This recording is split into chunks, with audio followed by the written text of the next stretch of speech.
Hello and welcome into the Auburn Sportsplex Field 15. A happy Valentine's Day to you. And do you know what the hottest date in the world is right now? Sabrina Carpenter. No, it is not, Carson. It is, in fact, a SELC South Divisional matchup as Auburn takes on the USF Bulls. Noah Phillips, the man talking to you. Carson Meyer, the man on my left. I don't write anything down, folks. Matthews Luger is on the cameras tonight. He's going to be popping on the microphone as well tonight, folks. Can't believe I forgot your name. I had it ready to go. That's the type of broadcast journalism that you people get, folks. Again, we are so excited to be here. SELC South Divisional matchup. It does not get bigger than this. Carson, how are we doing tonight? I'm doing fantastic. First lacrosse broadcast that I've been lucky enough to be a part of. Watched for a little while. Excited to be here and get rolling. A huge matchup in the SELC, obviously against USF, division opponent. These are the games you need to win. And it'll be a face-off here. I believe it'll be Aiden Garrett in for the Auburn Tigers and number 6 Jordan Wright in for the UCF Bulls. And there's a referee's whistle, and away we go. Excuse me, no, that was number 6, Brooks Andrus, who wins the faceoff for the Auburn Tigers. And we've already got a scrum for the ball here as this one is going to cut to our left. Already some defensive work here on Auburn's defensive side of the field. And it looks like that one is going to go out of bounds. Referee whistle, and we're going the other way. Auburn in the white uniforms tonight with the blue helmets. USF in the green with the gold numbers and the white helmet. Beautiful, beautiful uniform combo here tonight, boys. I do like it. I do like the green, and the green and gold is a pleasing color combo to look at. Anything with gold in it is really, really beautiful. But USF is going to pick this up from the goal line. Quick pass in, and that is off the right side. Craig Morgan did not have to stop it. That was number 29, Beaving Then Wong taking that shot as Auburn is going to take it on to the other side. That's number 4, Dominic Anacarico, who shoots and he scores. Folks, he has come back. He's been injured, but now he has come back. Number 4, Dominic Anacarico, the senior out of Niceville, Florida. Man, it feels good to say his name again. Certainly looked good. I mean, Auburn just flew back there. USF, really nothing they could do to even contend with Auburn on the counterattack, if you will. You've heard me talk about him in the past, folks, but Dominic Anacarico, a big, big man, and he's going to do some big, big things for these Auburn Tigers. 1-0 is your score, 13:50 left to go in the first quarter. Number 6, Brooks Andrus, is going to pick this ball up, and it's going to go out of bounds. USF ball goes the other way. 2-0 on faceoffs there for Brooks. Good start to the night for him. He comes off as the Fogo. Bulls entering in their attacking third of the field. They'll go across back to their X. We've seen one shot from them so far. It was from the goal line, pass from the goal line extended to just in front of the crease that went just a wee bit wide to the right side. That pass you mentioned came from the X. A little bit too easy, I think, if you're Auburn, letting them in there. And that pass right there to counteract what you just said was deflected before it could reach a stick, and it went out of bounds off of Auburn.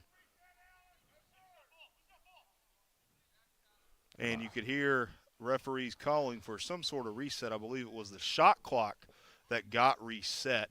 Currently 74 seconds on it, 13:04 on the game clock. And it'll be reset to 55 seconds as USF will carry it out of the top of the key. That is number 16, Zachary Stowe. He'll pass it on, and they'll be looking for somewhere to go across the middle. Defense up top is number 1, Jack Slack, as that ball is on the ground, and USF is going to pick it back up. Auburn needs to keep getting ground balls if they want to get in transition with this offensive attack they have. Number 14, Ian Zern, passes it to the top of the key. That is a shot that goes over. USF closest to it. Good shot there for your UCF, though. Worked it in. They're really doing a good job taking what Auburn's given them in that final third. It'll be what the whistle is. I'm unsure as well. Maybe just kind of trying to blow it dead. 22 seconds, though, on the shot clock. 12:30 left on the game clock. USF still at the top of the key. That's number 18, Aiden MacArthur. MacArthur to his left takes a shot, and it's saved by Craig Morgan. Does drop it for a second, but he picks it back up. Yeah, Morgan might have lost that one. USF a little content with taking those longer shots so far tonight. Jack Slack will be the one to carry it into the attacking third for Auburn, but Auburn going to have to maybe slow this one down as they're in the back of the X. 1-0 still your score. Auburn leads one offensive possession for the Tigers, one score. 11:54 left to go in this first quarter, and they're going to slow it down as they pass to number 5, Miles Lobato. Another referee's whistle. Appears to be they are fixing the goal. Maybe it came out of the sticks there. Slow start to this one. A couple of whistles slowing us down to start. Shot Miles Lobato to his right side to number 10, Jamie Maroney. Maroney cuts to his left.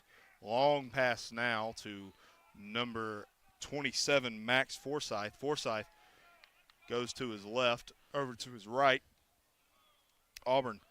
Oh, my, spin right there, and that's a pass to the top of the key for Maroney. That's a shot and a goal. Maroney ripped that one, a little sidewinder.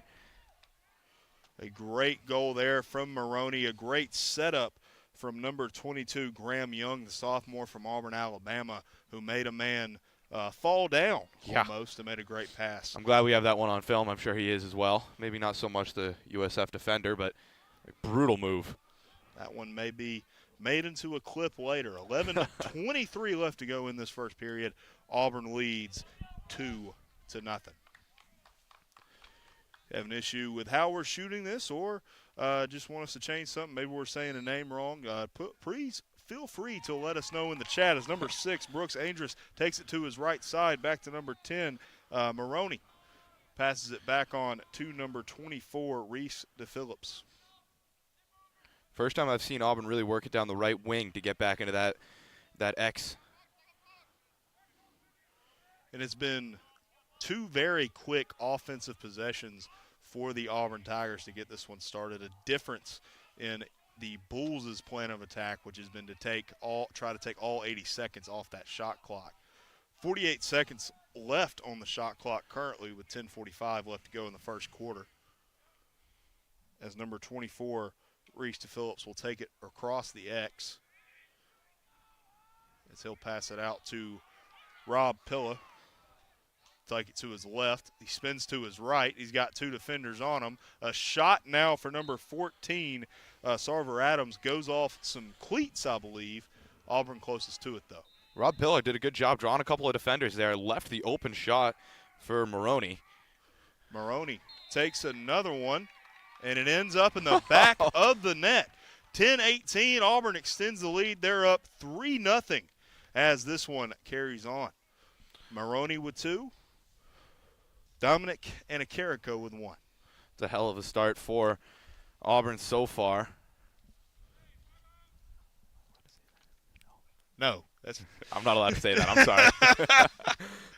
It's a heck of a start for Auburn so far. 3-0 on faceoffs, I think, a crucial point so far. 10-18 left. And they are going to take a timeout here. We're going to take one with them. Auburn leads 3-0 with 10:18 left to go in the first period. We'll be back in a moment here on WEGL 91.1 FM's YouTube channel.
And we are back inside the Auburn Sportsplex. Auburn goes out to a 3-0 lead with 10:18 left to go in the first period, and they're going to take a face-off here after the timeout. And it's number 6, Brooks Andrews, who's going to pick up another one for the Tigers.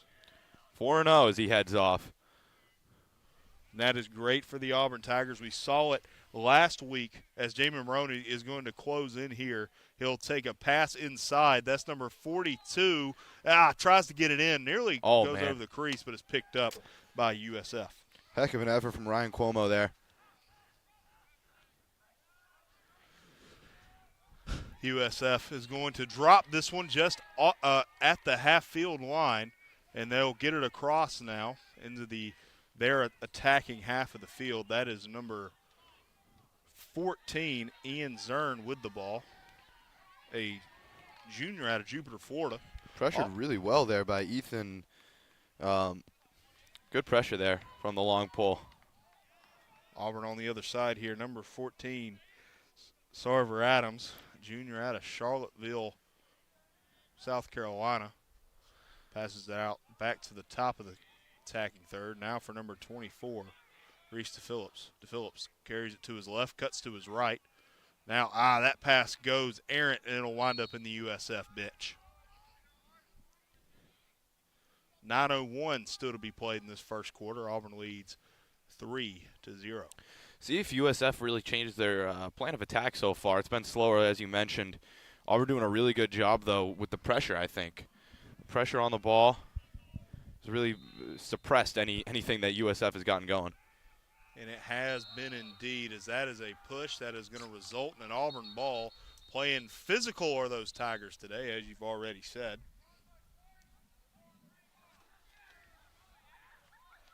Looks like trying to get a call here. Cold night here at the Auburn Sportsplex. I've got all three of us have a jacket on. Noah Phillips, the man talking to you. Carson Meyer, other man with the headset, and Matthews Lugert, currently working the cameras for us. You'll hear from him later on tonight as well, as this is sure to be a fun one tonight. Happy Valentine's Day, by the way. Happy Valentine's Day to you, Noah. Thank you, Carson. Means a lot coming from you. As USF is going to carry this into their attacking third. Currently on a run is the Bulls. Back out to the top of the key now for number 22, Jackson Payton, sophomore out of Wesley Chapel, Florida. He's going to make a run now. He's being targeted heavily by Derek DeAngles, a senior out of Monroe, Connecticut. He's going to take some punishment again. That's a big hit, some more big hits. How has that ball not come out of his stick yet? Oh, my goodness. That kid is strong up there, number 22, Jackson Payton. Took a couple of whacks there from a couple of Auburn defenders. That ball now on the ground, that will result in the ground ball. That was number 15, Jake Schmidt, carrying it. And I could not read the numbers of the Auburn players that were attacking the ball there, but, hey, there was about 30 sticks flying. Those ground balls get a little chaotic. Such a crucial part of the game, especially one where Auburn's trying to go fast and USF's really trying to slow it down. Two very uncomplimentary styles of play. Now number 8, Andrew Luff, carry it to his right side. You saw number 4, Dominic Anacarrico. He had the first goal of this game. He's coming back from injury. Happy to see he's rested up and healed up extremely well. Number 5, Miles Lobato. He'll carry it to his right side. Now we're number 8, Andrew Luff, who's open, has a shot and a score. 7:22 left to be played in the first quarter. Andrew Luff makes it 4-0. Well, Andrew Luff got such a clean shot off because of Miles Lobato and his charge down that left wing for Auburn. Really drew a couple of defenders there, and when that left side defender for USF came over, wide open for Luff to take the shot. Indeed it was, and had all the room in front of him, took a few steps up and let that thing rip into the back of the net. Thanks so much for tuning in to tonight's broadcast. Both Auburn and USF looking for their first win, not only in regular season play, but in the coveted SELC South Division. That division includes Auburn, USF, UCF, and Florida State. A very heavy, top-heavy conference with Florida and Florida State. Those are going to be two games to look out for as this season rolls on. As number 24, Reese Phillips, will carry this outside pass along to Andrew Luff, who just had the fourth goal of this matchup. Lobato over now back to number 24, Reese Phillips. Not a lot of work still down this right alley for the Auburn offense. Pass inside to Maroney. That's another shot, but it's picked off by number 42. I'll try to get it. We don't actually have a name next to that number, Noah. I do not. The That USF must goalie. be David Krimpner, according to the roster notes I had. That is the only one that didn't have a number next to his name, as now number 42, Ryan Como, will pass this ball out after getting it back from the Bulls. Number 27, Max Forsyth. Max will carry it into his right side. He'll pass it on now to number 24, Reese Phillips. 6:09 left to be played in this matchup. Pass there will not find the stick of number 42, Ryan Como. He'll pick up his own loose ball there, as Auburn will look to set up a 48 on the shot clock. Auburn a little bit more content now, work a little bit more of that shot clock. We've seen a couple passes, then a run. Here goes. Number 10, Jamie Maroney, will carry it to his right side, takes a couple spins, 28 on the shot clock, 5:34 on the game clock. Maroney receives a pick, passes out, back out to the number X, 42, Ryan Como. Number 8, Andrew Luff, carry it to his right side. He's on a run now, pass to in front of the crease, a shot for Max Forsyth, and it's saved at the last moment by the goalkeeper for USF. Second shot, Auburn's gotten real close on that edge of that crease. First one was from Ryan Cuomo earlier. You remember him diving, trying to poke it in, get that extra inch across the line. That was the second one. Love to see them attack that a little bit more. 5:04, 69 seconds left to go on the game clock, as Auburn may be content to finish out this first quarter just holding the ball as long as they can. Maroney is going to be ran at. He'll have to pass out. Looking for a number here. That's a shot, and it'll go wide right. Auburn closest to it. I believe that was Max Forsyth with the shot. Great arm angle there by Forsyth to get that shot off low and just a little bit too outside. 46 seconds on the shot clock, 4:37 on the game clock. Ryan Como is going to take a shot behind his back that goes wide, or a little bit over, excuse me.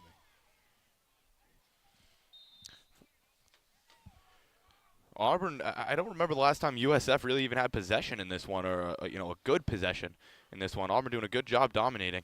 Lobato makes a run, pass to Maroney, goes inside. Maroney has got another one. 4:19 left to play. Auburn leads 5-0. Is that Maroney's fourth? It is. I believe it's his fourth. No, it's his third. His third. Anacarico had the first one. He had the second, third, and then that one. That's right. I believe. That's right. Luff had one. Had the fourth one. So a hat trick now yes, for the kid. Incredible start for Auburn. You really couldn't draw it up any better. This is a game you came into knowing that you need to win it. You don't want to put too much pressure on one game, but one that certainly you want to take against a division opponent, especially at home. And this is a big game for the Auburn Tigers. Obviously, has not been the start you really wanted. The record says it, 0-4. But they've played some really great competitioning teams like Georgia Tech and NC State, who looked phenomenal this past Sunday going up against the Tigers, as USF is going to take this one from the goal line extended. It's a pass, it's a shot off the chest plate of Greg Morgan. Good stop. Use the whole body.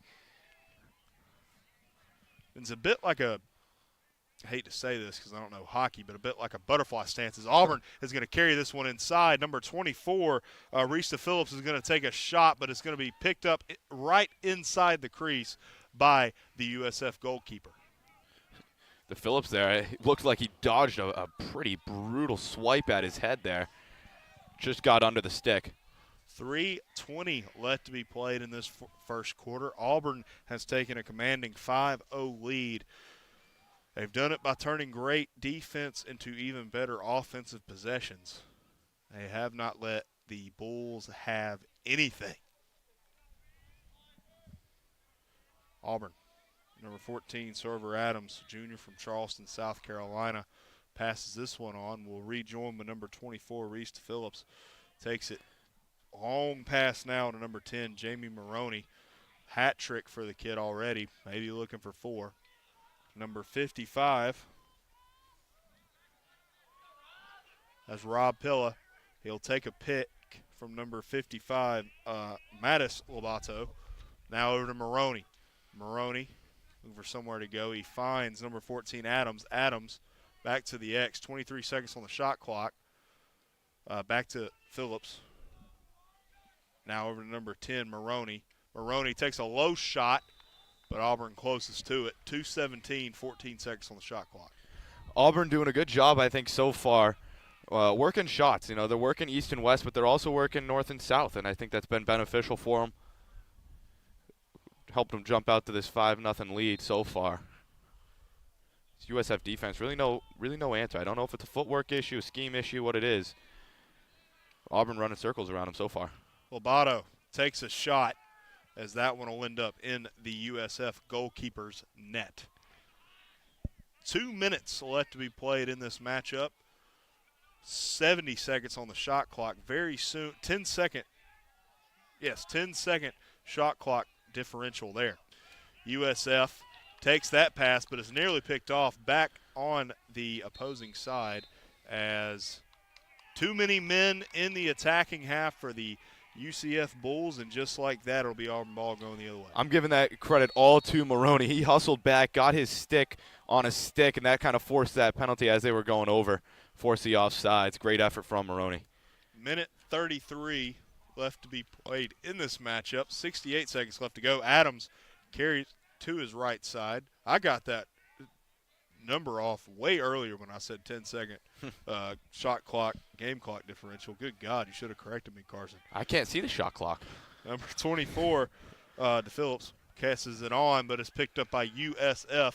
Minute 10 left to be played on the game clock. 76 seconds. Now we do not care about the shot clock, if my math is correct. USF goal line extended now on the far side. Auburn doing a good job with the pressure right now. It's created a lot of space for USF if they can find it. Number 9, Jackson Derrick, is going to pick this one off, and he's got on his horse. He'll have to make a pass to number 88, Rob Pilla, but it'll go a wee bit high. 42 ticks of sand in the hourglass left. Pilla's going to want that one back. It was open. He had a lot of space. And what a great pick off there by Jackson Derrick to pick that one up originally. Love the idea too, pushing the issue himself, forcing the issue on USF. They've struggled so far picking up on that fast break. Why not? 88 Pilla. He'll carry it inside. He'll go around the crease. Takes a jump shot, and it's a jump goal for Pilla. 19 seconds on the game clock left. 6-0 is your score. You kidding me? In the first quarter, we're taking shots like that? It's kind of like a Sioux, you know. I did enjoy it. I liked it. I enjoyed it a lot too. I don't think any of his teammates really knew it went in though. It looked like a lot of Auburn players were a little stunned to begin with. Pilla celebrated immediately. He knew. He was a little confident in himself there. Yeah, I would be too if you're taking shots like that. He's got to be feeling good. Not anything wrong with that shot. Good. Yeah, it's a fun shot to take. I would take that if I played lacrosse. If I was good at lacrosse, I would take it. Yeah. I would. 19 seconds left to be played in this first quarter. If Auburn can get this face-off, they'll have the first quarter all but locked up. And that'll be an infraction for number 6, Brooks Andrus. That is the first time a positive result for USF in a face-off tonight. And that pass is going to go awry as Auburn is going to pick this ball up, going the other side. 8 ticks of sand left. Long pass into the attacking half for number 4, Dominic Anacarico. Rob Pilla will take a shot, and that is going to go off the crossbar, and that is going to be all she wrote for quarter number 1. We'll be back in a moment here on the Auburn WEGL 91.1 FM YouTube channel.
Hello. Oh, no. I was You gonna take it back. I was going to give you it were to you. gonna I was do gonna, that. Well, we don't talk. No, we probably should have talked Back before we did into that. the Auburn Sportsplex here at field number 15. My name's Noah Phillips. Auburn off to an early lead in this SELC South Divisional matchup, and I'm going to hand off play-by-play duties to the one and only Carson Meyer. Thank you, Noah.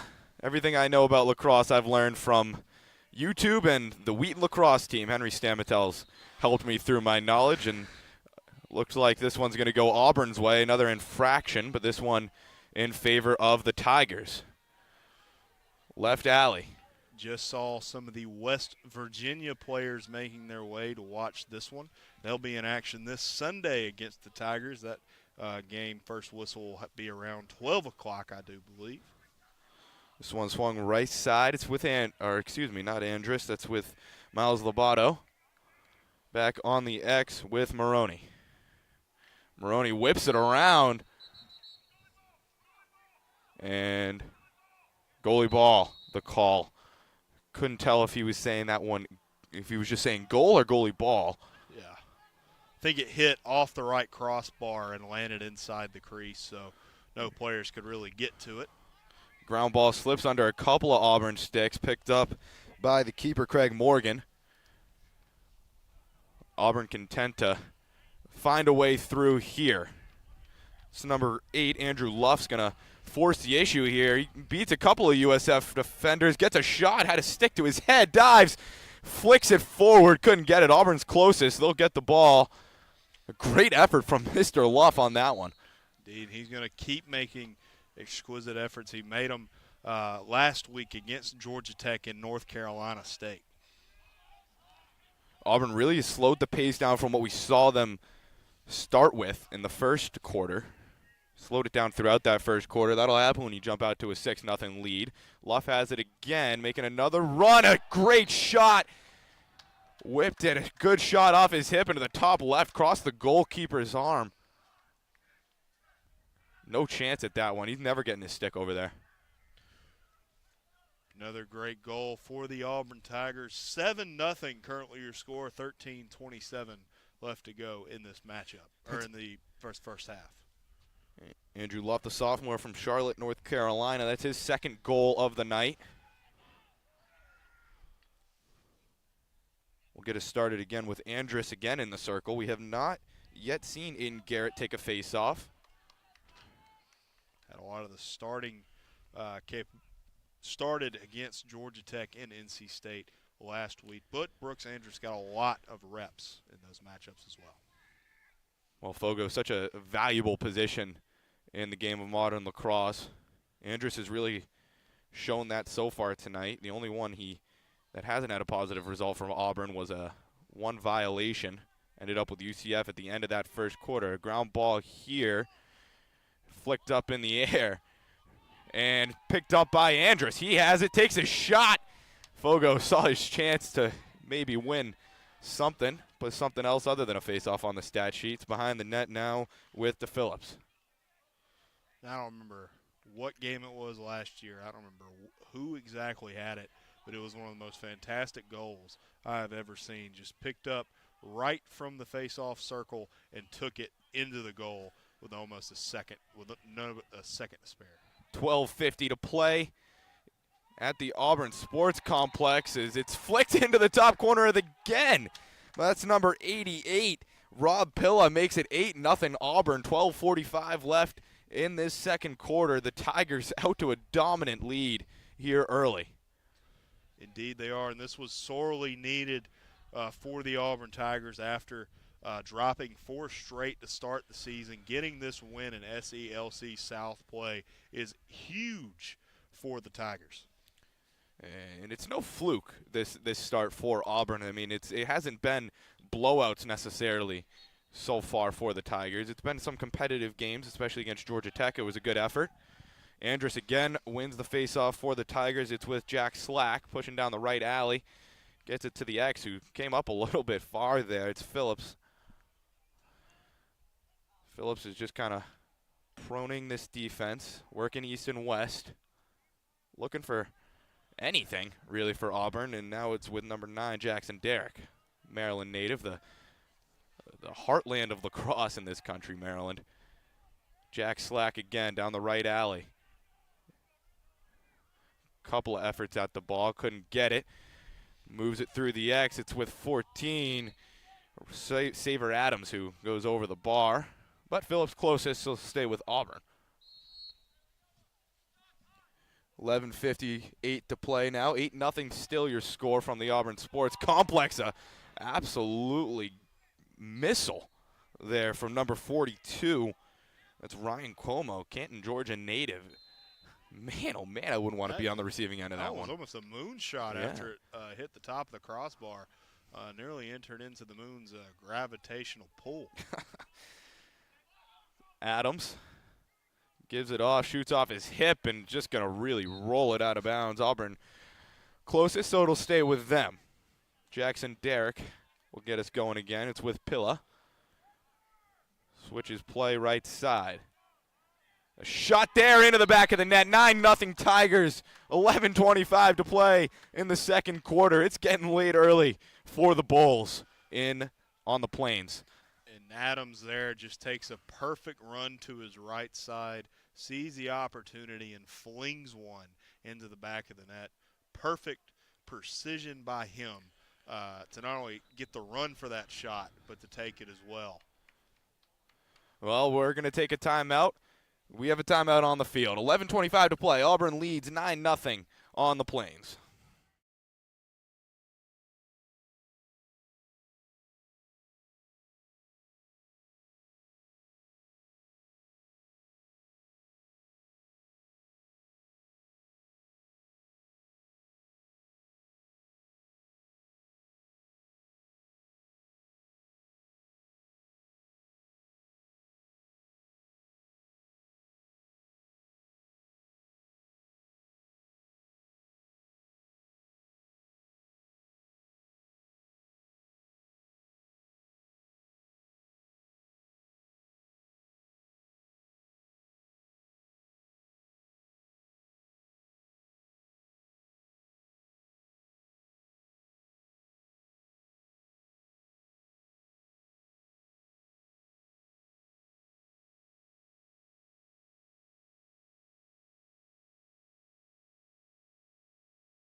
Welcome back into the Auburn Sports Complex. Auburn leads 9-0 over the USF Bulls. 11:25 to play in this second quarter. We get set again. First time we will see Aiden Garrett in action. Pennsylvania native. He's a sophomore.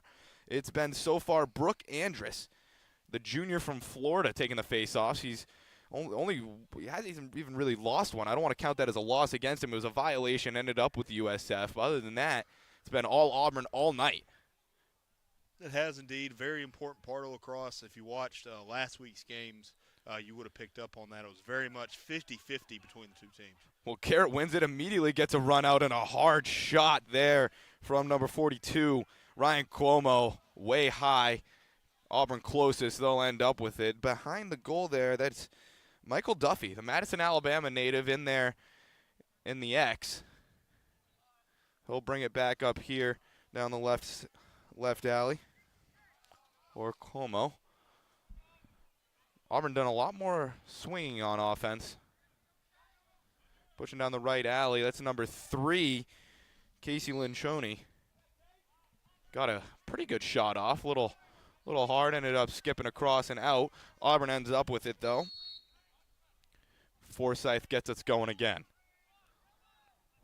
Lobato, no pressure. That's a big difference that I've seen so far tonight. USF really not pressuring the ball nearly enough, nearly as much as Auburn has. Duffy has it. Swings it back to the X. And it is with Max Forsyth. Swinging it around. Good shot there. Tipped out of bounds behind the net. 9-0 Auburn. 10:30 to go in this second quarter. It's been a dominant showing for the Tigers so far in the first divisional matchup between these two foes. Auburn and USF both looking for their first win. That was number 77, Michael Duffy, trying to get the wraparound goal. Get Auburn to double digits here in the first half.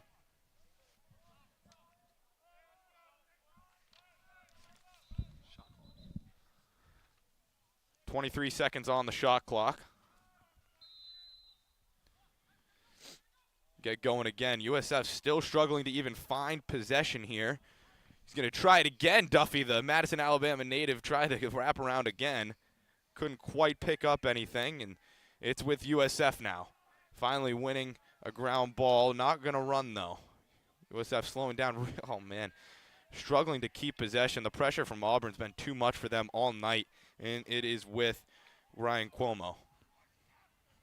And you see Auburn taking the time to set up their offense. They're not looking for quick possession goals anymore. They've got out to their lead. They're looking to waste a little bit of time here and score one when they feel ready. They don't have to force a shot or force anything at the moment. And you see it right there. Cuomo just ran around with it. And a goal for Cuomo again. They are winning that top right corner of the USF net. That is at least the 5th goal I've seen go in right there for the Tigers, as they now lead 10-0 with 9:30 to play in the second quarter.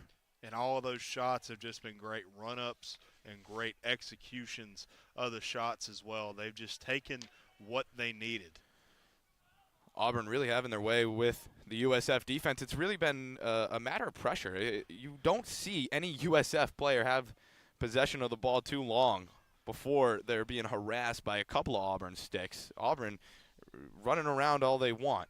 It's number 13, Aiden Garrett, in there again for the faceoff. Won it for the Tigers. Scooped up by number 21, Michael Inchorny. Inchorny on the right alley. Gives it back to Pilla. By the way, folks, that was me who just moved the 10 in the scoreboard. No, your eyes are not deceiving you. Pilla. Still with Pilla. He worked all the way down the right alley, all the way, brought it up the left, and finally breaking free is USF. Finally a run out, poked free by Adams. All on the ground, nobody really being able to pick up possession, and Auburn finally going to get it on the run out, and a couple of USF defenders. Matthias Lobato taking hits from everybody. Finally scooped up on the run out. Auburn wins it. It was a great swim move by Lobato there to try to keep that ball for as long as he did. Absolute masterclass of footwork and being able to move the stick where you want it, keeping the ball inside of it as well. There was a point there. He was surrounded by 5 or 6 USF defenders. 8:23 left on the clock. 48 seconds on the shot clock. Auburn leads from the Auburn Sports Complex 10-0. Into the slot and deflected is Pilla's shot. Scooped up by Auburn. Nobody really could get a good shot off, and finally ends up with Adams. And shooting from the hip there was number 55, Matthias Lobato. Into the hands, no problem, though, of the USF keeper. A long ball played forward. And if you're USF, was that really the play there, trying to go long when you have not had too much possession today? The 18, the long pull, getting it into the slot. And going down to his knees to receive it was Duffy. Couldn't get a good shot off. It's still with Auburn, a jumble of bodies there, and it's going to come away with USF. And it's like you said, USF, I know they're down by 10 here, but they still have another half of lacrosse to play. They need to slow down a little bit and try to get into an offensive set. Well, here they go, kind of swinging around a little bit for the first time in a long time for USF. And again, the harassment by the Auburn defense. That's number 23 for Auburn, working good on defense. Garrett Lyle doing a good job on the back end for the Tigers. USF did a good job early getting it into that X. They were kind of working from there. Really, outside of that first 5 minutes, though, we didn't see much of it. Jumbled around, balls on the ground. Poked up a couple of times. Auburn has it, and it's with the goalie. 6:45 left, 10-0 your score from the Auburn Sports Complex. The Tigers lead, a comfortable lead. If you're just joining us, the Tigers have really brought the pressure to USF, and USF really has had no answers for anything Auburn's come up with. And like you said, USF was originally setting up from the X as Pilla carries it to his left. Get it down the left-hand side there. Good shot there from Casey Linchoney. Couldn't find the back of the net, though. And look at that. 3 Auburn bodies collapsing on USF as soon as they have possession. But USF on a run out now. Good position here to do something off the tip of the intended receiver of the pass. USF running around. Auburn not letting them set up anything, and now it's back in that X. And really, you want to set up from the X here if you use USF because it's so much harder to defend something behind you. You see you don't really see a lot of it in hockey, although that element is still there. You have to defend behind you as well as in front of you in lacrosse. Make it a 360 game, and finally Auburn breaking out with a little bit of luck there. Comes away with Ethan.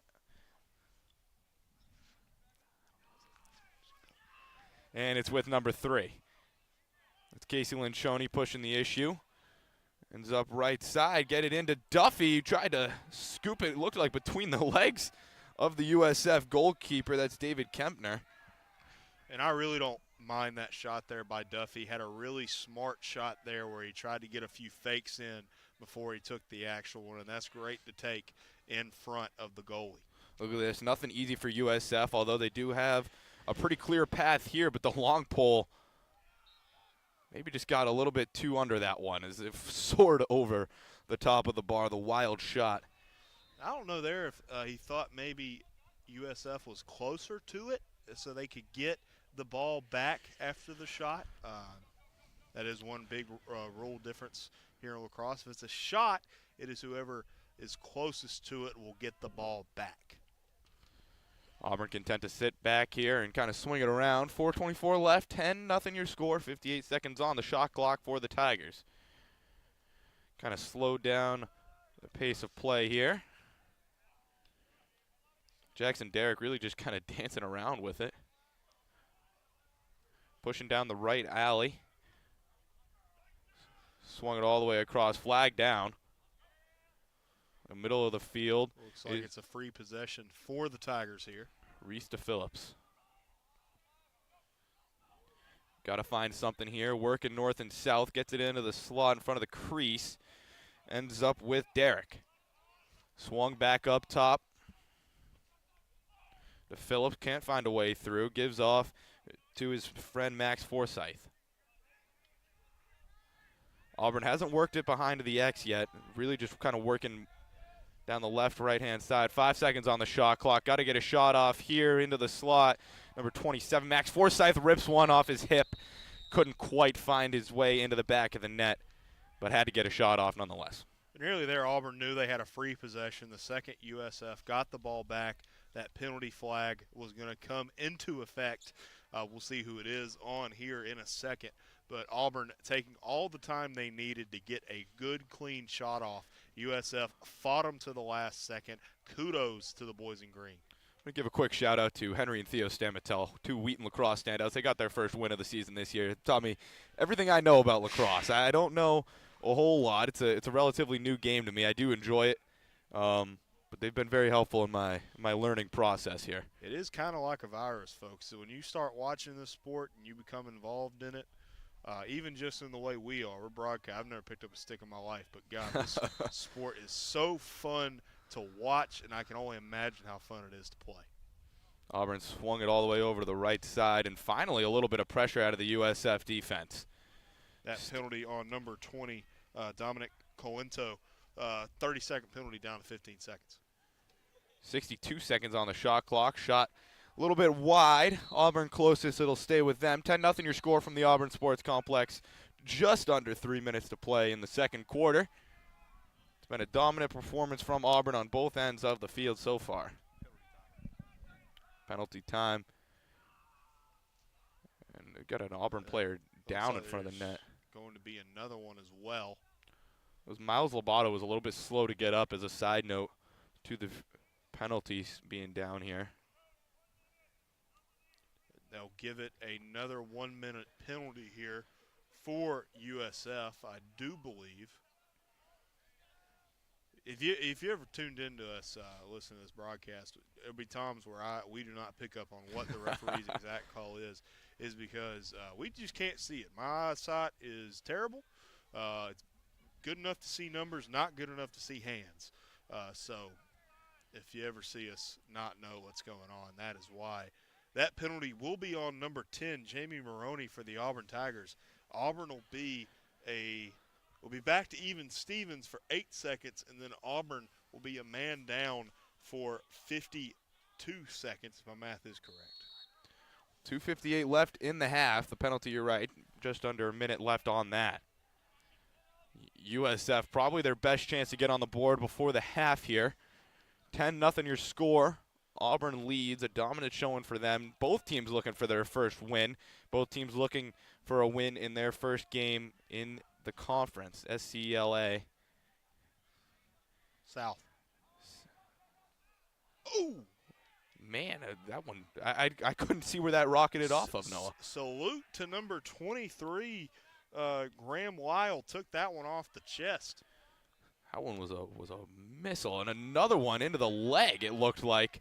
And hopping now is, I think that's number 18 for Auburn, and he's down now. That one came hard off of his leg.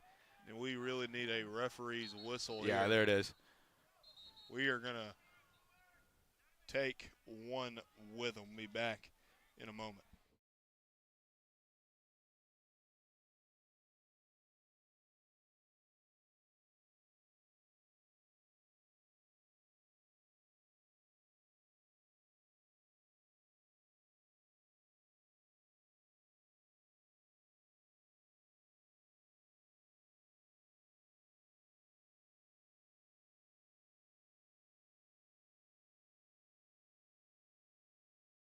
Welcome back into the Auburn Sports Complex. Just over 2 minutes, to play in this second half. Auburn leads 10-0 so far at the Auburn Sports Complex. USF looking for their first goal, and they're going to find it off the stick, or out of the stick of number 44 for the Bulls. They get their first goal of the day via Gavin Melcher, the Wading River, New York native, the sophomore.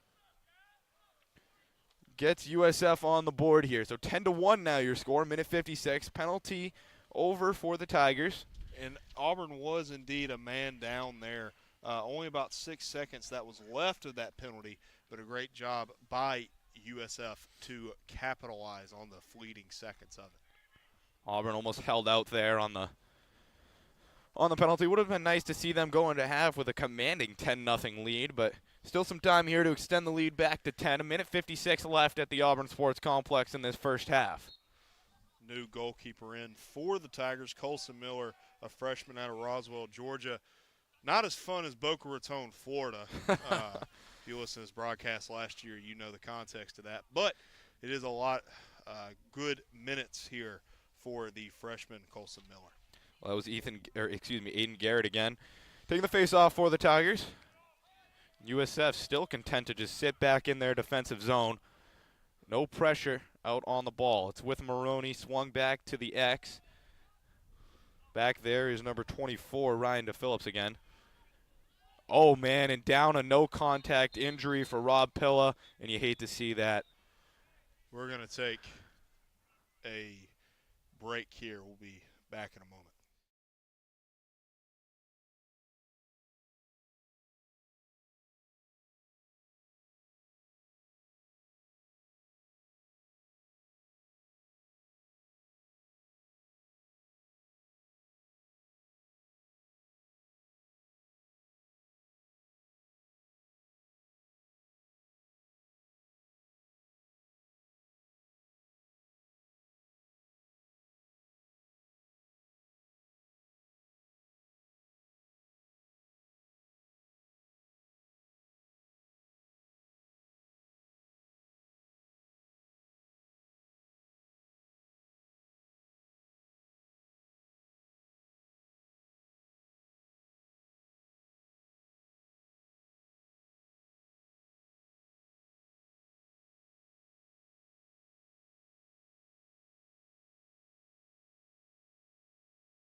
like right across from there is like the big scoreboard side of Jordan-Hare.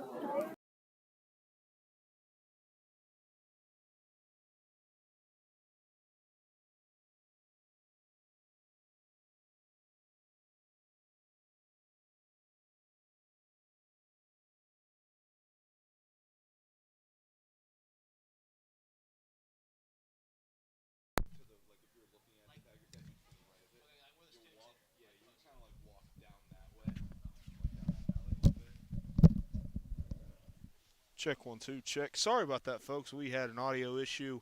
Our mixer went out of power for a moment there. We are back on. 7 minutes before halftime is over here.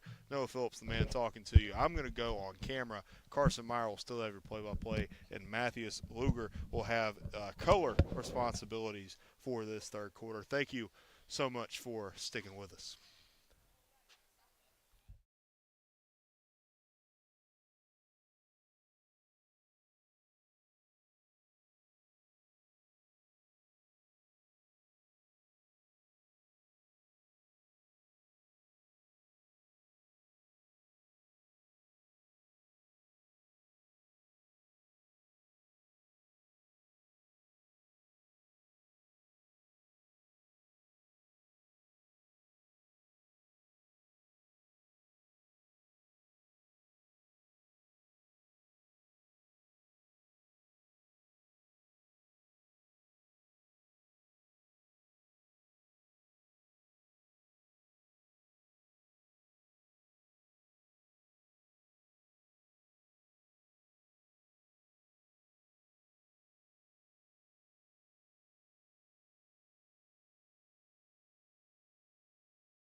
welcome back into the Auburn Sports Complex. We got 30 seconds till we get the second half underway. Carson Meyer taking you through third quarter play-by-play. I was with you in the second quarter. Joining me is Matthias Lugert in his lacrosse color debut. Matthias, what have you seen so far? He's been working the camera for us, so I won't lie to you. It's not a great angle to be able to see too much action, but what have you seen so far from these two teams? How has Auburn really gotten out to this 10-1 lead? Well, first, I've gained a lot of respect for cameramen across the world. And secondly, I think Auburn's just really controlling, time of possession. Yeah. They're winning pretty much every face-off. And, when they do have the ball, they are controlling it a lot longer than USF has it. And when USF has it, they're getting a ground ball or they're, picking it off and they're getting it right back. So I think, they got to keep doing that, if they want to, they want to have a good second half. But so far, they've really dominated time possession here. All right, well, we get ready to start in the second half. We did see a little bit of Aiden Garrett towards the end of that second half, but it was Brooks Andrus who started, and it's Brooke Andrus, who will start us off again in the second half as we get set to go, waiting on the referee to back off and give us the whistle. All right, here we go. Andrus yet to physically lose a face-off, and he won't lose this one. In comes number 21, Michael Lencioni, scoops it up and down the right alley immediately for Maloney. Into the X is number 24, Reese Phillips. He's going to move a little east and west here, try and find something open now on the left side. Auburn doing a good job so far tonight of really using the whole field. They've kind of had their way with the USF defense, created a lot of space for themselves through this swinging the ball just up and down the field in the attacking zone. Yeah, you wonder if USF will change things up defensively this second half here. They're kind of playing a little bit softer, the first half. Yeah, certainly something that was a big trend is Auburn's aggressiveness on defense versus USF's kind of passiveness, if you will. It's number 10 there, Maloney. And into the crease, number 42, Ryan Cuomo scooped it up and put it into the back of the net, just kind of bounced it through the legs of the USF keeper. So 11-1 your score, just under a minute into this second half. Auburn reestablishes themselves as the dominant power in this matchup. Yeah, that's the thing, I've learned, this is my first lacrosse game, is that the game moves fast. And, Auburn's really, they're getting the ball around, they're crossing over real quickly, and they're getting good looks at the goal. They have gotten a couple of good looks, a lot of good looks today, and it's really been a variety of different ways, whether it's solo runs or, creating space or just getting it into the crease. And winning the faceoff there was Aiden Garrett, had it for himself, and he gets off pretty quick. A great Fogo for Auburn, two of them. Number 10, Jamie Maroney, Moorestown, New Jersey native. He's a sophomore. A lot of young talent on this Auburn team. Good mix between veterans and a couple of newer faces, I should say. A lot of sophomores. Yeah, I remember when we were going over the roster, they had a lot of, freshmen and sophomores that were key players, and I was like, wow, this should be a team that's going to be pretty good, next couple of years. Yeah. USF going to come away with it here. And again, that's the struggle for USF tonight is the simple things. The day one pass catch has been a struggle. The ground ball is also a struggle for USF today. And it goes out. It's going to be with Auburn. I think if you're USF, you kind of want to slow the game down a little bit more, kind of allow yourself to process, the game of lacrosse, because right now they're kind of making too many mistakes. Shot from his hip was number 24 there. Reese Phillips, and it looked like he got whacked in the ankle. And he's kind of holding it. He's up and moving here, and no call from the referee, so we play on. It's Auburn ball at the top of the key. Number 14, Adams. Thought about a couple of different things. Going to end up swinging it to the right alley. Working back to the X is Phillips back there. Doing a good job, Phillips is, working east to west, finding his way past any USF defender that ventures back there. Pass over the top, too high, and chasing over there was number 8, Andrew Luff. He couldn't get there in time, so it'll end up with USF. 11-1, your score from the Auburn Sports Complex. Third period, 12:30 left to play in this third quarter. Been a dominant Auburn performance. USF going to try and get it up the field, and again, the passing and the catching, it's just been a struggle everywhere for USF tonight. It's with Maroney. In the X with Phillips. Back to Maroney. Auburn really content with kind of settling down here, and an errant pass goes over the stick of number 33, Savilli. Yeah, and if you're Auburn here, you just, you're not worried about, trying to put as many points on the board as you can, You just control the ball out from here like they've been doing the whole game, and, this should be their first win of the season. Absolutely should be, and it's a big one, too. Against a division opponent like USF, winning at home would be huge. Moving in, making a good run there was Jackson Derrick. Couldn't quite find the back of the net. Nobody really can get control of the ball until number 42, Ryan Cuomo, swings in and grabs it for the Tigers. Right side struggling to get possession there for Auburn, but scooped up there by Phillips, doing well there. USF, just no support. It's just one USF defender there, and it's a short stick trying to single-handedly fend off an Auburn attack, and shooting from the hip there was number 10, Maroney, way over the bar. Out of bounds, Auburn's the closest. It'll stay with the Tigers. 11-1 your score, 11 minutes left in this third quarter. Swinging around is Phillips, trying for the wraparound shot into the back of the net. Beat the goalie up high. 12-1 your score for the Tigers. It's just been a bloodbath in favor of Auburn today on the Plains. Winning these home games is oh so important in this league.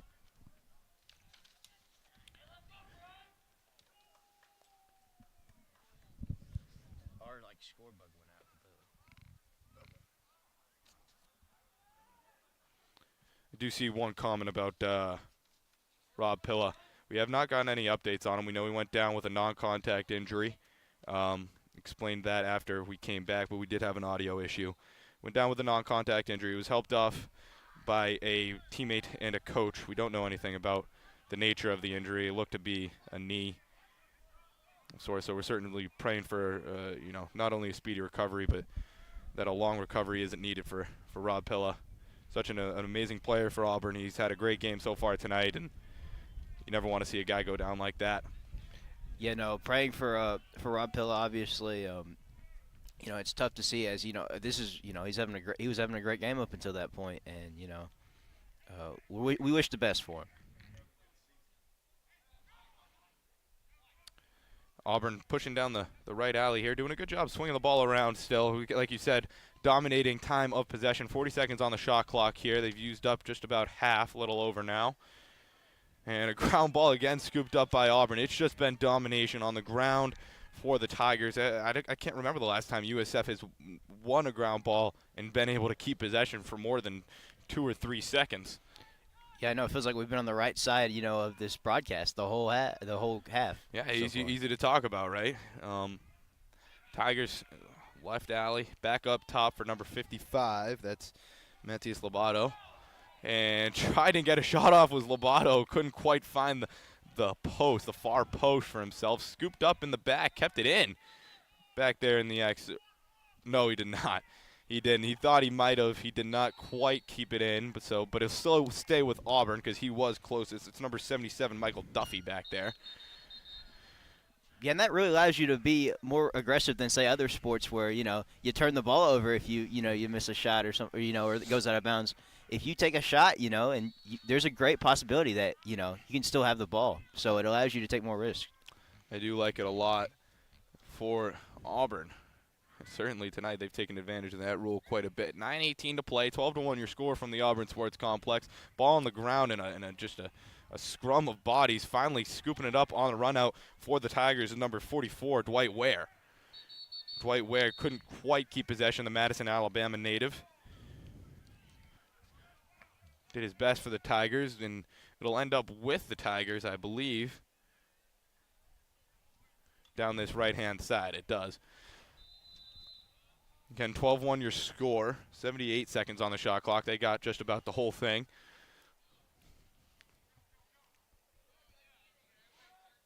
as you said, Matthew, is just trying to milk the clock here.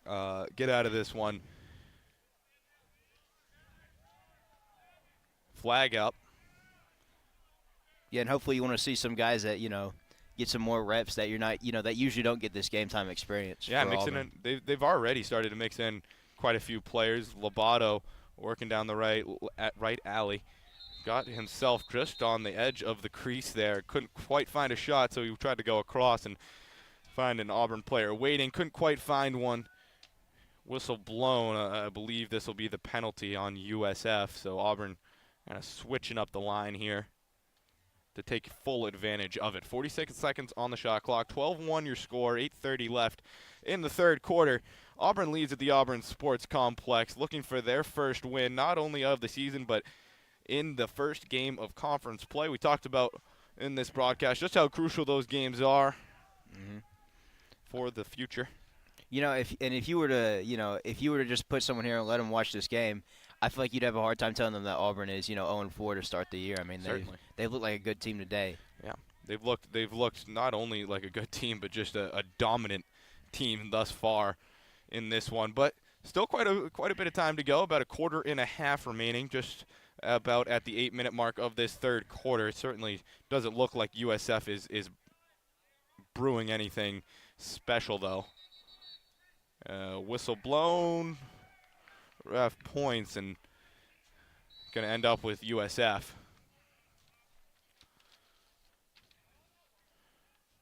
Started finally. USF able to connect on a pass and just harassed by Auburn. The Auburn attackers scooping it up. It is Maroney at the crease. Oh, shoot from the hip. Couldn't quite find anybody. And down on the field, we have an Auburn player. I can't quite get a number. It's number 5, Miles Lobato, senior from Great Falls, Virginia. We're going to step aside.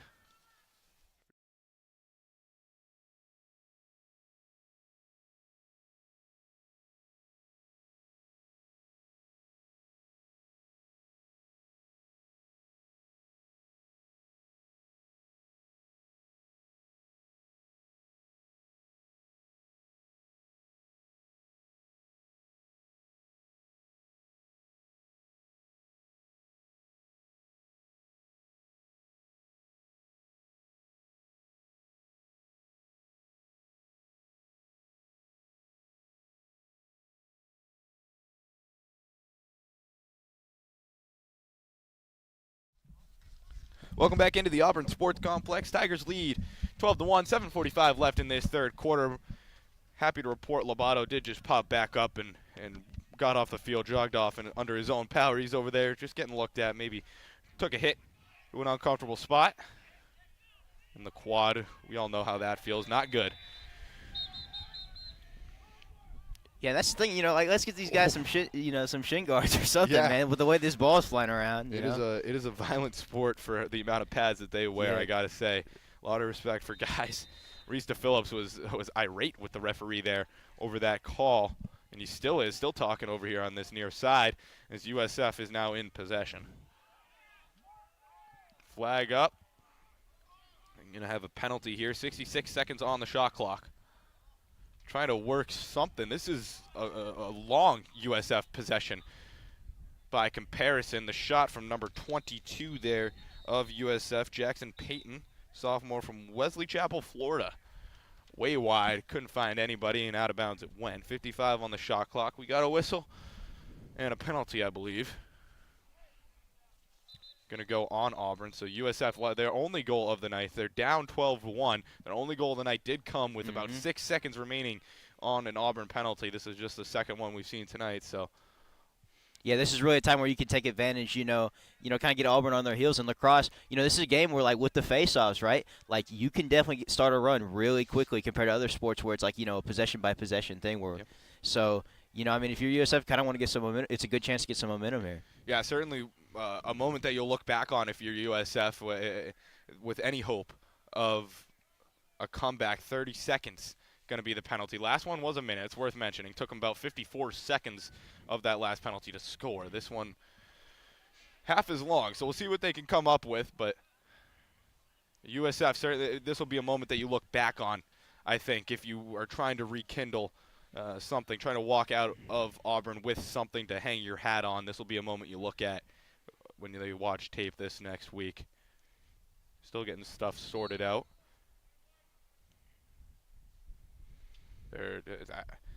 Got a timeout. We have a timeout finally. Okay, so we have something happening here. We're going to take a timeout with them. When we come back, we'll have the penalty play for USF.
Welcome back into the Auburn Sports Complex. 12-1 your score, 7:04 remaining in this third period. It is a penalty currently. It's a 30-second penalty. It looks like a penalty was actually assessed on both teams. So look, it's Phillips for Auburn that'll head off, and number 42 for the Bulls. That's two penalties for Auburn. So it's Phillips and Ryan Cuomo both heading off for the Tigers, but still just a 30-second penalty. Yeah, really just for the Bulls, but down 2 men. Yes. Really want to kind of weather the storm here if you're Auburn, you know? Yep. Stay compact. Don't allow any gaps for Auburn as they swing this ball around, trying to open up some space, find a gap. They can't. Shot from the hip there from number 18, I thought. Number 16, Zachary Stowe, Cleveland, Ohio native. Couldn't find the post. USF ripping another one. Not going to find the back of the net. Originally, I thought that it had. It did not. So Auburn going to get a long shot here and a good hit there from the USF defender. Ground ball. In pursuit, number 32 for the Tigers. That's James Mayor, a freshman from Baton Rouge, Louisiana, giving chase to that one. Couldn't quite find it. And the penalty now over. 6:16 left in this third period. Auburn gets out of it without conceding. 12-1 your score here at the Auburn Sports Complex. It's with USF. The energy's kind of picked up here for the Bulls. Yeah, time's running out for them. They got about 18 minutes left in this game, or sorry, 21. So, kind of got to get something going here if they want a chance to get back in this. I'm sure that was a big point hammered home by head coach in their huddle. Much smaller roster, also something to note. You guys can see that on the camera sometimes. Just the size of the bench certainly a factor here as we get later in the season, later in the games. When you talk about stamina and depth. Yeah, kind of look like Auburn basketball, Auburn does with the deep bench over there. Yeah, big game tomorrow for the Tigers up in Tuscaloosa. A huge weekend of sports as we start crossover season. Opening night for baseball, softball down, dominating in Clearwater, Florida. Lacrosse 0-4 on the year, but looking like, knock on wood, they're going to grab their first win in the division nonetheless. And tomorrow, obviously, Auburn basketball, number 1 versus number 2 in Titletown. Should be an entertaining one. Yeah, come on now. Noah Phillips irate with me calling it Titletown. I'm sitting here thinking that's what it was called. Yeah, Tuscaloosa. Tuscaloosa. I'll call it Tuscaloosa. Excuse me. Robert Wade in there to take the face-off for Auburn. He heads back off pretty fast. We'll get all 3 commentators' predictions on that one later when we have a break. Perhaps in between quarters. 5.5 minutes left. 12-2 your score from the Auburn Sports Complex. 65 seconds for UCF to get off a shot here. Right alley. Back to the X. Coming up to receive it. Back into the into the slot there, and a good shot there, actually. A good move. One of the best offensive moves we've seen so far for USF, I would say. Yeah, but unfortunately, it just hasn't been their night. I think Auburn's doing a really good job, like kind of creating traffic. I think you saw it when they were down 2 men, really not letting USF get a good look at the goal so far. Made it a pretty easy game for their goalie with the way they've been playing defensively. Yeah, that was really the first time in open play, I would say, that USF has had a comfortable look at the goal. Auburn's defense been stifling. The footwork really good here. That's number 32, James Mayor. And just trying to flick it into the net. USF trying anything here and in the crease. So it'll stay with Auburn, go to Auburn. Shot clock resets. 4.5 to play in the third quarter. 12-2, your score from the Auburn Sports Complex. Pushing down the right alley. Back to the X with 77. That's Duffy.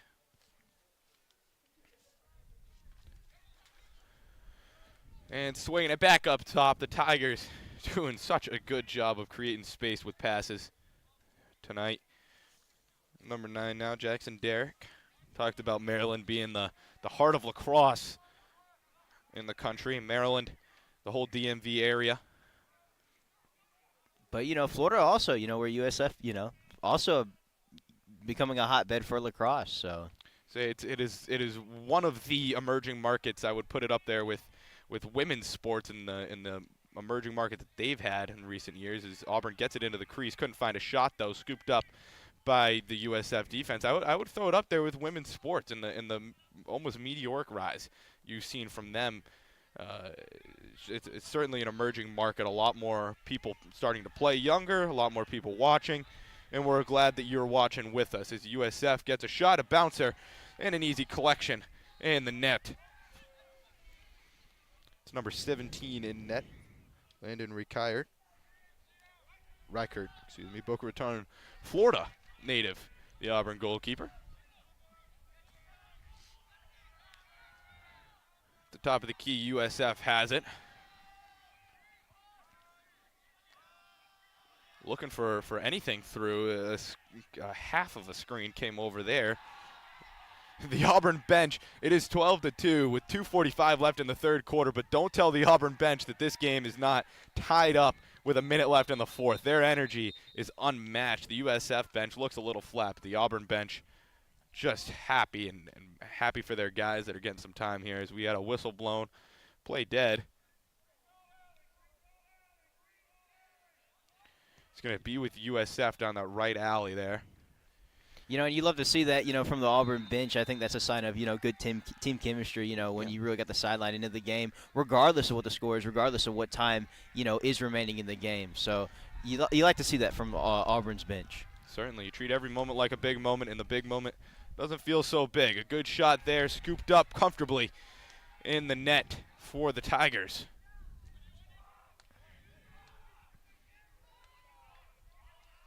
Auburn trying to find a way to break out here. This is a change that we've seen from USF in this second half. A little bit more pressure, especially before Auburn crosses that halfway line. And sneaking through is Jackson Derrick. Gets it to the crease, and it was number 77, Duffy, who tried the behind-the-back shot.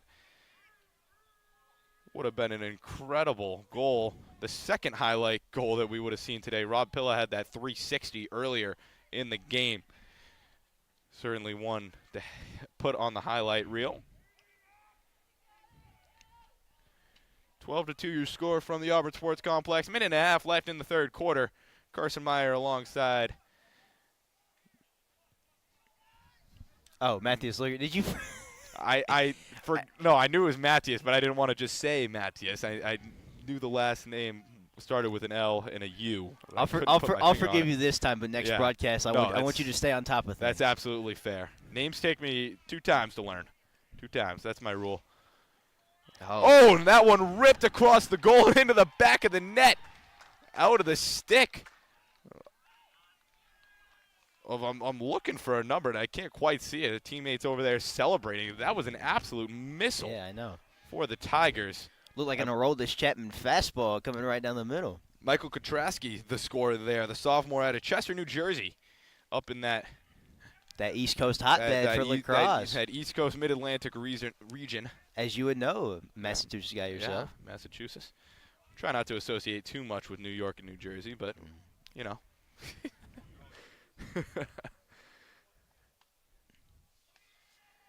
Back in to face off for the Tigers. That's Aiden Garrett.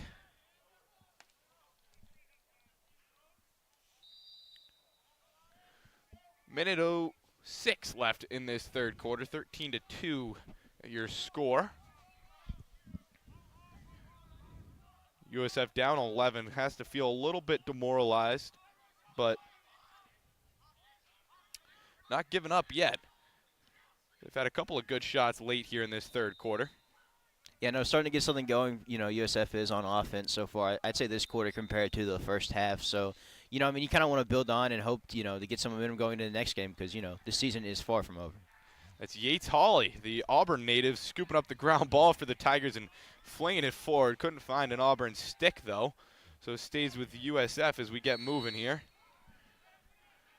Couple of Auburn natives on the roster. I know. I was kind of surprised. This is kind of SEC football territory. So to see a couple of homegrown kids on this team, it's pretty interesting and pretty cool. Speaks to the growth of the game that we were just talking about. Here comes the Tigers. Number 55, Lobato, back up and in the game. Back to the X. That's Duffy. And doing a good job again. Auburn doing such a good job playing through that X. That's how they've been switching versus USF, who's really swung it around the top. And there is the end of the third quarter. Auburn leads 13-2. When we come back, we'll have fourth quarter action from the Auburn Sports Complex.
Welcome back into the Auburn Sports Complex. Carson Meyer here alongside Noah Phillips, who's going to take you through fourth quarter action. So very happy to be here at the Auburn Sports Complex here at number field 15. Auburn leads 13-2 going against SELC South divisional opponent USF. I would like to say I was looking at the chat earlier looking for an update on Rob Pilla. I wish I had one to give to you guys. All that I can say is that we hope and pray that Rob Pilla is doing better on the sideline what he had earlier. Do not wish on a single man from here to Timbuktu. We completely wish him that he gets better and that he's healthy and he's able to get back on this field of lacrosse because you guys talked about how great of a game he was having. He's had a fantastic season so far to start this one up. Would hate to see it cut short. USF, though, is going to have the ball as the referee is going to whistle it dead with 14:28 left to go in this fourth quarter. Like you guys were saying, just a great time for Auburn sports. Auburn has looked really good down in Clearwater, Florida for Auburn softball. Did they win tonight? They won an 8-inning did. thriller earlier, and then so that is 8-0 start to the Malvo era. 8 and Malvo. 8 and according to the Malvo. Twitter I content. know you stole that from them. I did. I in won't fact, give you steal too that much from them. credit. But it was so good I couldn't resist. It was good. Checking the scoreboard as well. Auburn baseball finishing up. They beat the Holy Cross Crusaders 4-1 in opening day in Plainsman Park. From what I understand, a absolutely beautiful complex now that they've added on to it, as Auburn Lacrosse will continue to get things going here with 14-11 left to go in this ballgame. Great crowd there, and a good crowd here too. On a night that on a Friday night where it's cold, a good crowd here. McGuire civilly will carry this one inside as this ball goes out of bounds. Or no, excuse me, they're going to fight for this one right in front of the pylon. Referees will wheel it dead. It'll go with the greens the other way. Love the effort, though. I do love the effort. You're up 11 goals in the fourth quarter. That's the effort that you're getting from both teams. These divisional matchups, as you were telling us earlier, explaining to us, the playoff format means so much, especially when you get a chance to win one. When you're at home, just such a big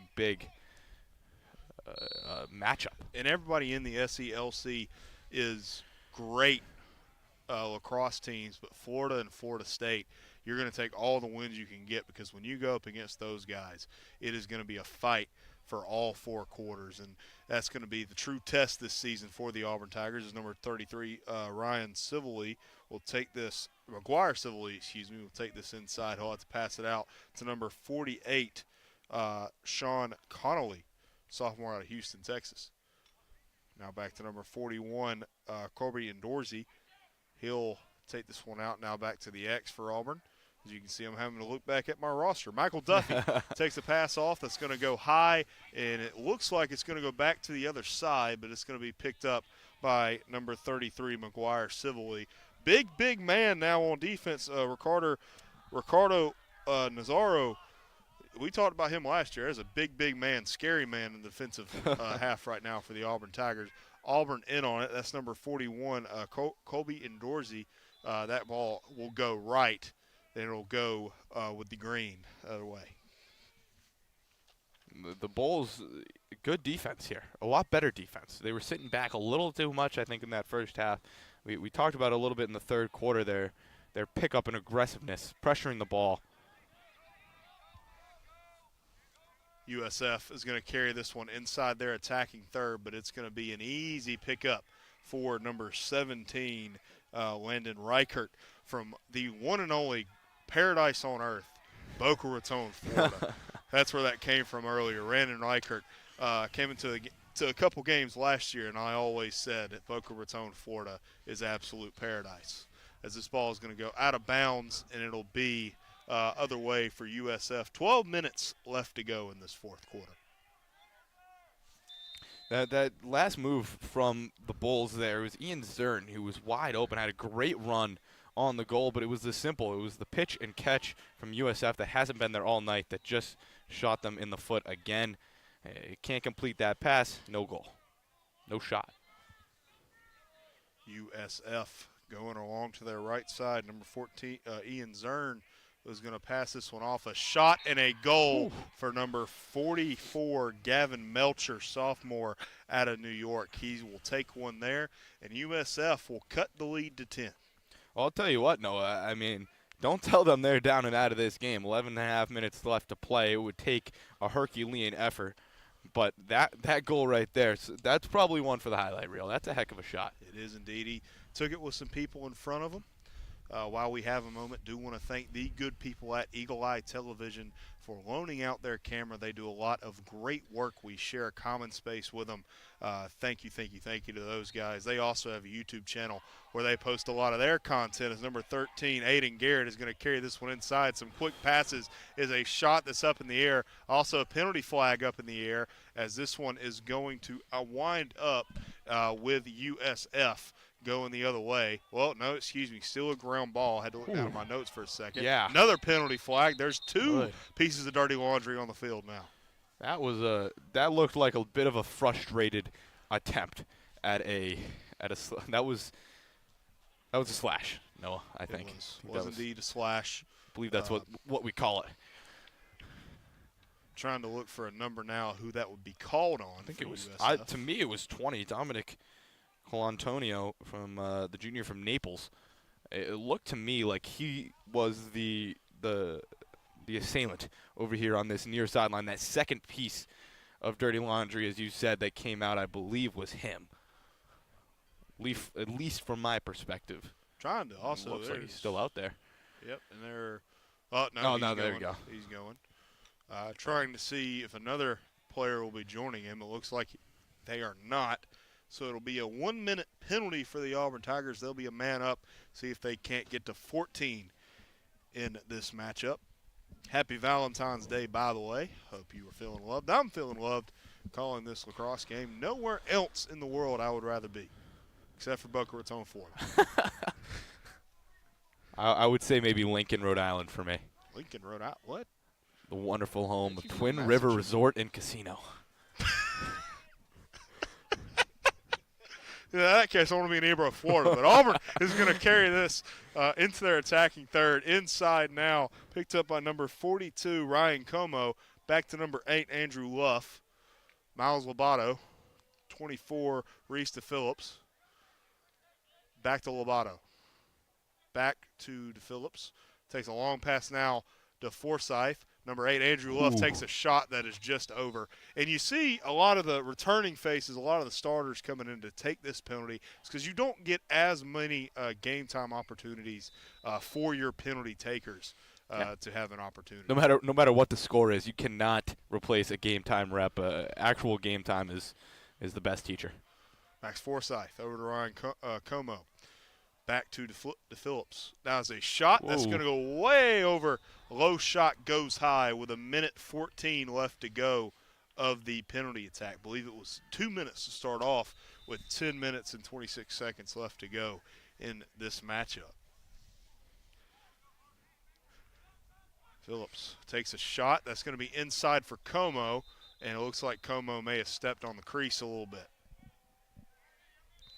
13-3 is your score. 10 minutes and 12 seconds left to go in this fourth quarter. There you go. The simple pitch and catch. USF just struggling to complete that tonight. That's really, I think, what's held them back so far. Thank you, Taylor Adams. Again, a lot of great lacrosse also happening in Boca Raton, Florida. Another great reason that it is paradise.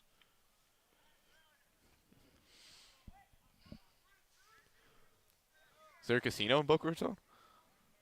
I don't know. No, But you just know what there wondering. is? I don't There's know. beaches. I feel like there has to be everything, though. You have to have beaches, We don't hotels. have to gamble, man. No, I'm just it's some people do, and got to have something for everybody.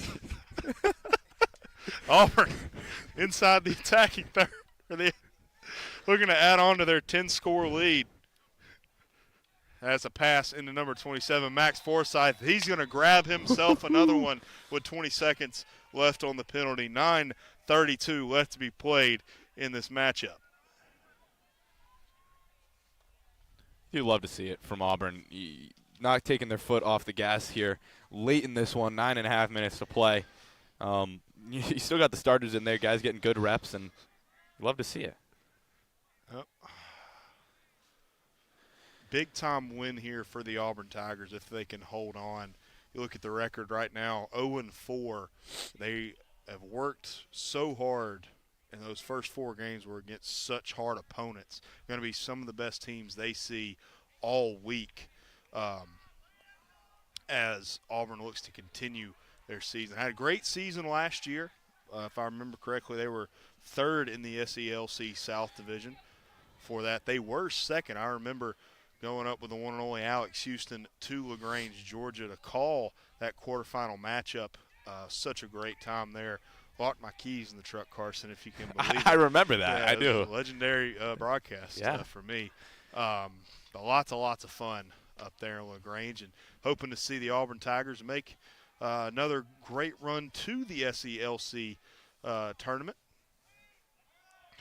It'll be a fun year no matter what happens here at the Auburn Sportsplex. Remember, we'll have all those home games right here on WEGL 91.1 FM's YouTube channel. If you want to, you can subscribe to be and hit that bell to be notified whenever we go live for these broadcasts, as well as we're going to have some other things coming to this YouTube channel in terms of content. That pass goes awry, and a stick is lost. That was number 7, Michael Kotrowski, losing his stick there. Won the ball, though. Knocked it out. Scooped up there by another Auburn, I believe was number 55 there, Lobato, who scooped it up for the Tigers. Great effort. Number 55, Matthias Lobato. This ball is going to end up in the air as I'm looking at my notes. USF is going to, looks like they're going to pick up this ground ball, but no, it'll be number 38, Connor Short, freshman out of Ellington, Connecticut. He'll pick it up from the top of the key. He'll cut to his left, ignoring the pick from Lobato, as Auburn, I think, is going to slow this down as number 3, Casey Linchoni, has it. Oh, no, excuse me, that's number 7, Michael Kotrowski. Carries it to his right, makes a cut back. Auburn inside now, takes a shot off the crossbar for number 48,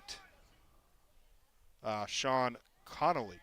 I got to say, this lacrosse offsides rule, it's a little new to me. I've known it for a while, watching growing up, but I got to say, I love it. I love the cat and mouse game that's played along that line as that ball kind of rolled towards it.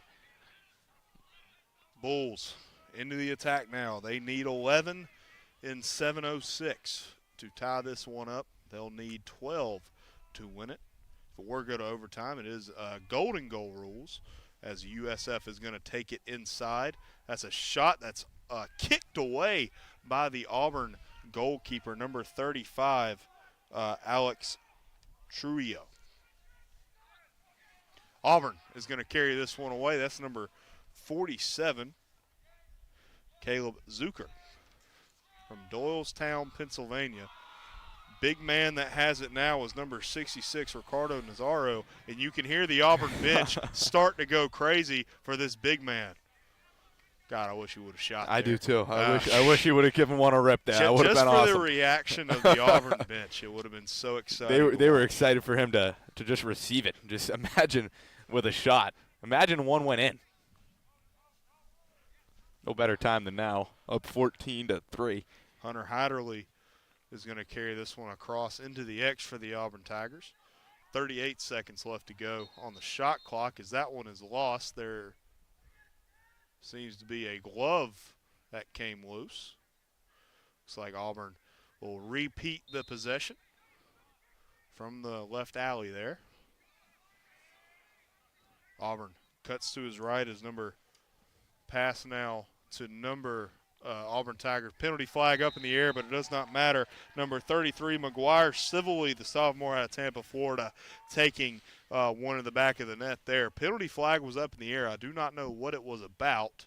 Came really far away from the action, up towards the midfield line. It did indeed. Auburn, though, leading 15-3 now. USF will have to score 5 times their current amount to tie this one back up. Learned that in 3rd grade. That's the times tables right there coming into practice. Did y'all do that up north? Did y'all have to do like we do everything up north. It's the most elite education system in the country. I'll give you that. Just messing with I'll give you that. Auburn, this one's going to be kicked away as Auburn's going to pick up this face-off. And USF, though, causes a ground ball. They'll pick it up in their offensive third of the field. 5 minutes, 30 seconds left to go in this 4th quarter as USF will take it into the right alley. It's got to be a mix here, setting up and transition play here for the Bulls. USF is going to lose that one. A big hit from number 44 to White Ware.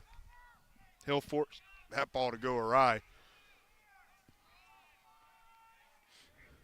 My dad made sure I knew my times tables. Sitting at that kitchen counter, oh, man. Same way. USF takes it to the right side. He's got a lot of aggression on him, and he's going to lose it. That was number 22, Jackson Payton. Number 66 out and running. Nazario. The ball is lost, picked up by USF. 4 minutes, 47 seconds left in this 4th quarter as USF is going to take a shot that's off the chest to number 25, Ethan Mott. You'll feel that tomorrow, buddy. Oh, man. he wore that one like a champ. He did I gotta say, that one had to feel like a boulder hitting him in the chest. Indeed, it probably did, but we're going to have to take a break here. We'll be back in a little with the rest of fourth quarter action as just 4 minutes and 35 seconds remain as me and Carson will try to be serious for the complete 4 minutes. We'll see you after this.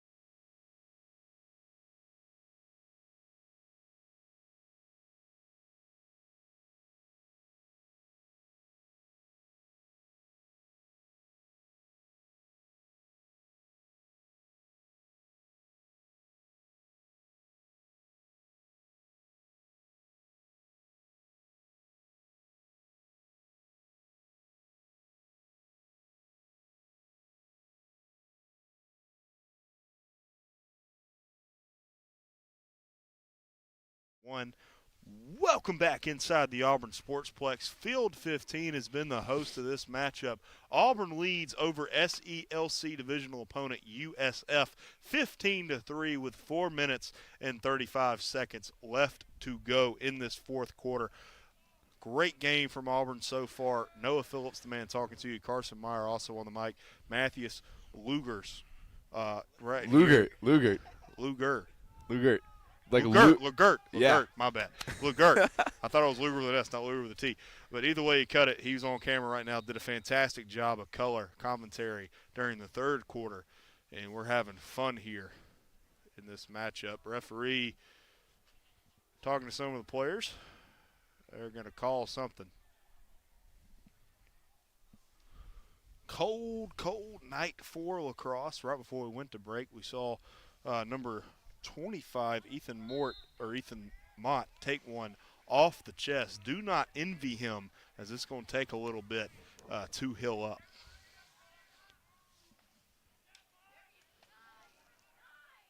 He's up there and working, and there he goes, scooped up a ground ball.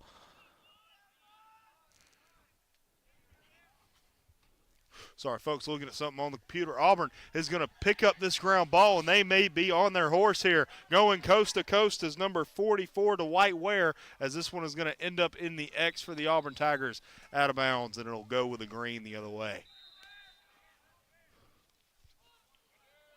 Oh, no, excuse me. It'll stay Auburn ball. Number 7, Michael Katrowski will pass it on to number 9, Jackson Dedrick. From Maryland is that man. That pass. Now to number 16, Seth Kerr, sophomore out of Madison, Alabama.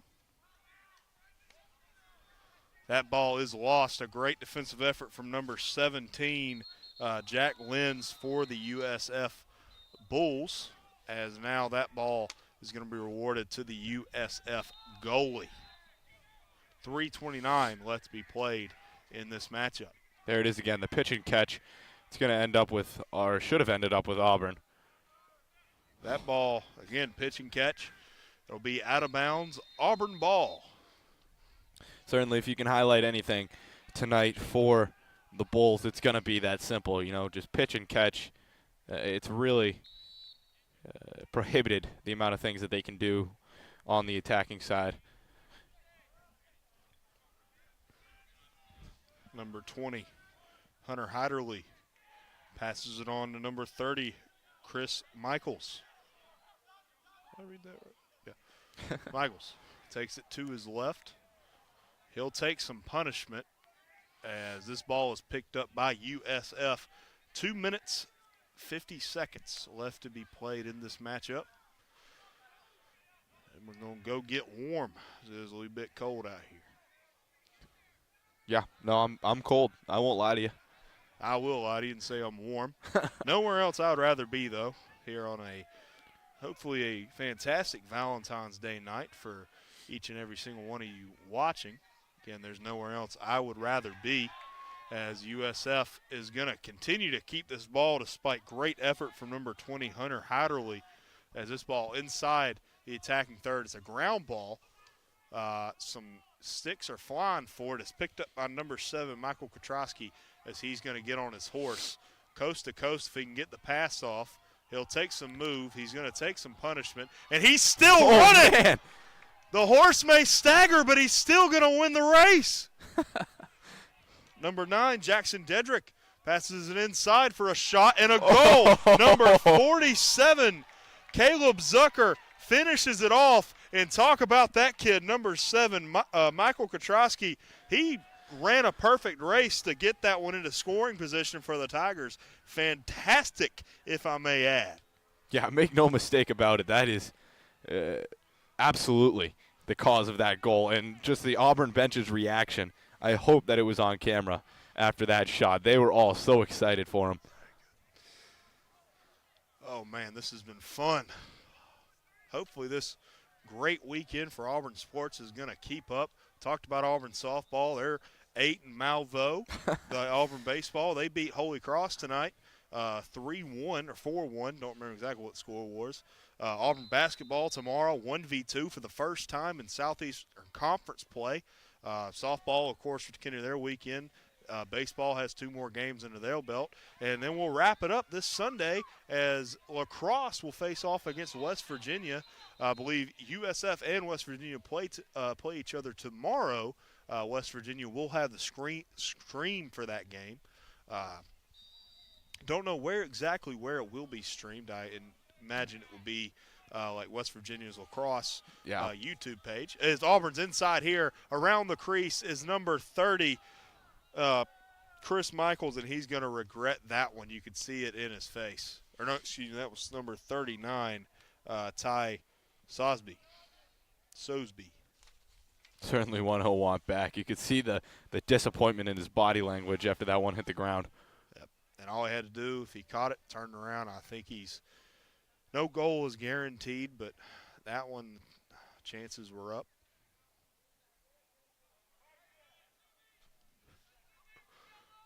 Auburn up by a lot now. 47 seconds left to be played. Auburn's looking at their first win of the season and their first win of SELC South Divisional play. Whole lot of season ahead of them, but it always feels good to get the first. Number 33, McGuire Civilly, passes it inside. This ball is lost. It's picked up, though, by number 20, Hunter Heiderly.